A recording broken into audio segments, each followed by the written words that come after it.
Forgive me if I sound a little weird in this video, but as of recording, it's currently the wintertime, which means I'll have a cold for the next couple of months. It doesn't help either that I have hay fever, which means as soon as the temperature reaches a point suitable for human interaction, my nasal cavities are going to see a heavier assault than Flanders Field. I don't want to sound like I'm complaining, but I get the kind of colds that would make Fidel Castro's relationship with the USA seem a little childish. So in reference to the worst thing in the world, the film starts with a little Star Warsing to the backdrop of dead civilization. Did we accidentally skip to the end? That seems a little eager, doesn't it? So much for a big reveal. Hang on. A need to show off visuals and slightly unnecessary amount of text to create a first impression? This isn't a badass action movie, it's an issue of Cosmopolitan. We then cut to Arnold Schwarzenegger teleport on scene naked. Are you really that desperate to get our attention? You already showed us the end of the world. Just because you made us read a short paragraph doesn't mean you have to compensate with buff Austrian buttocks. So Arnold meets a group of teenagers, and after demanding their clothes, of course they say no. I mean, come on, this guy's not going to be scared. He was already hit by a car today. Meanwhile, another bare-skinned man shows up. Really? You're playing sex appeal card again already? You're 8 minutes in and I see more bare flesh than I have in a Playboy magazine. The man tries to take the clothes of a hobo, but the police see him and give chase. Wait a minute, the police didn't see the homeless guy before going after him. Why would the authorities go after a well-built shirtless man? Oh, of course, the 80s, they were still allowed to be homophobic. So the next morning we're introduced to the main character Sarah Connor, a woman who works at a burger joint. And if a fast food restaurant wasn't a big enough sign that she has a terrible career, she has people asking her to do stuff when she's busy. God, it's like waitresses are supposed to provide a service. Nice going, kids. How to give you the tip? Look at it this way, in 100 years, who's gonna care?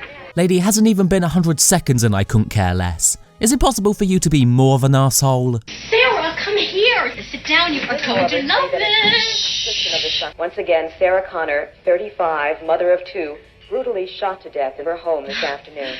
You're dead, honey. How crazy are you? An innocent mother of 2 was just brutally executed and you take light to this because she happens to share the same name as a girl you work with? Look at it this way, in 100 years, who's gonna care? Heartless bitch!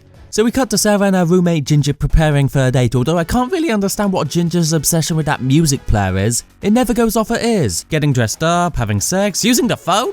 What kind of sense does that make? Her boyfriend's trying to turn her on and Cyndi Lauper's doing a better job at keeping her attention. Even when Arnold breaks in to kill Sarah, even though Ginger's only in the kitchen, she doesn't see or hear anything. Your boyfriend is smashing glass all over the place and you barely raise an eyelid because you're trying to get the high score on Rock Band. Also, this is the third mostly naked man we've seen in half an hour of cinema. Again, is this an action movie? Because I'm getting more of a horny young woman vibe about this film.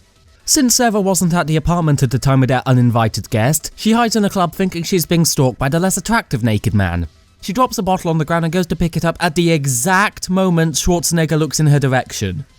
Well, that was a lucky coincidence. Eventually, after being seen, Arnold goes to shoot her, but as she runs away, another woman gets in front of the bullets. I can't even call that a coincidence, that's blatant leprechaunism. After a fight between Arnold and the less fit one, second choice reveals himself as Reese, a time traveller assigned to protect Sarah Connor from Schwarzenegger, aka the Terminator.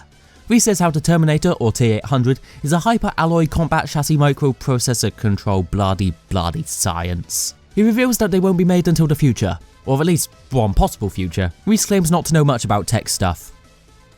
Wait, what? From your point of view, I don't know tech stuff. What do you mean from her point of view? Sarah knows absolutely nothing about them, not to mention, you just listed off everything about the Terminator. You even said how they have bad breath and sweat. How close can you get before you say you've experienced? I've seen people in relationships know less about the other person than you do about the T-800. So the Terminators caused the end of the world because humans created a security computer to run the world's technology, but it supposedly got smart and saw humans as a threat. Film.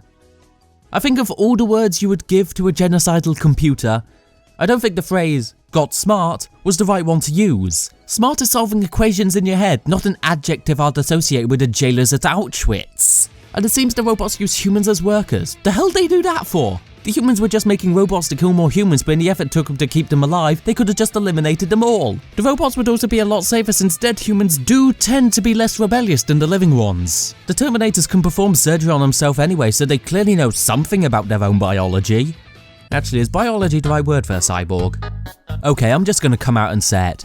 The first Terminator is more of a chick flick than it is an action movie. Think about it, a young woman meets a man who's assigned to protect her, not to mention the first scene he's in is one where he's completely naked. Sarah's also pretty harsh on herself with little self-esteem, not to mention her body language makes her seem introverted while this man thinks the world of her. Let's not forget that Sarah was ditched by her boyfriend just before coming in contact with the Terminator, plus Sarah and Reese do have sex right before the film's climax.